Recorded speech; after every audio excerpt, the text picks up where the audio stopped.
What products are obtained when sucrose is subjected to acid hydrolysis. अच्छा, sucrose यानी C12H22O11, इसका हम लोग हाइड्रोलिसिस करते हैं तो हम लोग को ग्लूकोज मिलता है और फ्रक्टोज मिलता है। ठीक है, ये तुम लोग के नहीं है भाई, ये ग्लूकोज और फ्रक्टोज है। क्या मिलता है? ग्लूकोज और फ्रक्टोज। दोनों का फॉर्मूला सेम होता है, C6H12O6 प्लस C6H12O6। तो दोनों में डिफरेंस क्या होता है? डिफरेंस ये होता है जो हमारे पास ग्लूकोज होता है उसमें हमारे पास एल्डोज शुगर होती है। एल्डोज यानी एल्डिहाइड। क्या होता है? एल्डोज यानी एल्डिहाइड, यानी C डबल बॉन्ड OH। इतनी बात क्लियर? जो फ्रक्टोज होता है, फ्रक्टोज, उसको हम लोग बोलते हैं कीटोस, यानी उसमें क्या प्रेजेंट होगा? कीटोन। इसका मतलब वहां पे क्या प्रेजेंट होता है? C double bond O।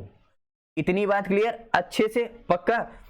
Fructose, ketose, glucose, Eldhose. अच्छा, सबके आखिरी में एक चीज तुमने गौर किया, ओस क्यों लग रहा है? ओस।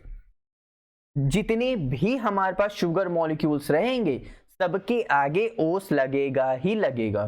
ठीक है, तो इसको हम लोग इसका हाइड्रोलिसिस करते हैं in the presence of dilute HCl, H2SO4, HCl ले लो, एसिड मतलब कुछ चाहिए बस। क्या मिलेगा? 1:1 के रेशियो में ग्लूकोज और फ्रक्टोज मिलेगा।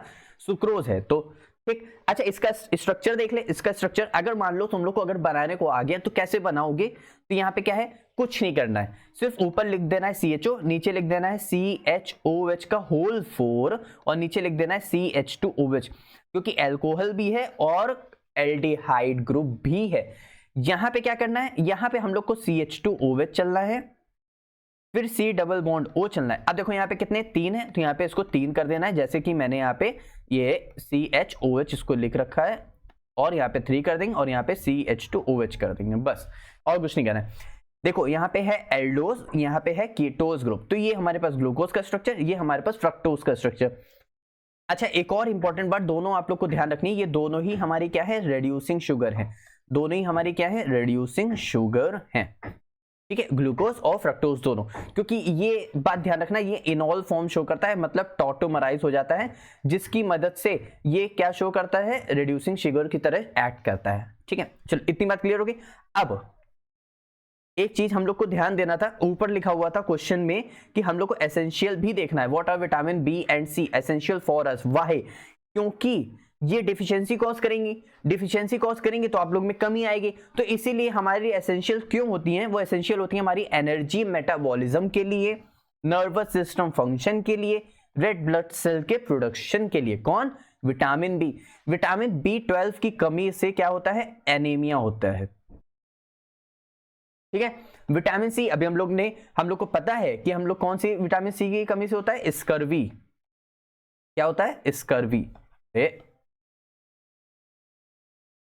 ठीक है, अब इस एसेंशियल क्यों है? क्यों? Act as a powerful antioxidant, helps in collagen formation, iron absorption और वॉन्ड हीलिंग। ठीक है, अब अगर आप लोग को पता है कि ये एसेंशियल है इसके लिए, तो ये हमें मिलेगा कहां से? ये हमें मिलेगा क्या कहते हैं? होल ग्रेन से, मीट्स अगर आप लोग खाते हो तो, एग अगर आप लोग खाते हो तो, लीफी ग्रीन से यानी क्या कहते हैं? हरे पत्ते वाली सब्जी, जैसे हमारे पास कैबेज हो गई, सिट्रस फ्रूट से विटामिन सी मिलेगा, बेरीज से मिलेगा, टोमेटो से और एटसेट्रा, और भी बहुत चीजों से आप लोग को मिल सकता है, स्पेनिच से। तो ये सब हमारे पास क्या है? ये सब हमारे पास थे पूरा vitamin C, vitamin B essential क्यों है। दूसरी बात, ग्लूकोज और फ्रक्टोज का कैसे हमारे पास उसका हाइड्रोलिसिस होगा, हाइड्रोलिसिस हम लोग कैसे देखेंगे, उसका स्ट्रक्चर क्या होता है, ये हम लोग ने पूरा टोटल देखा। Is that clear?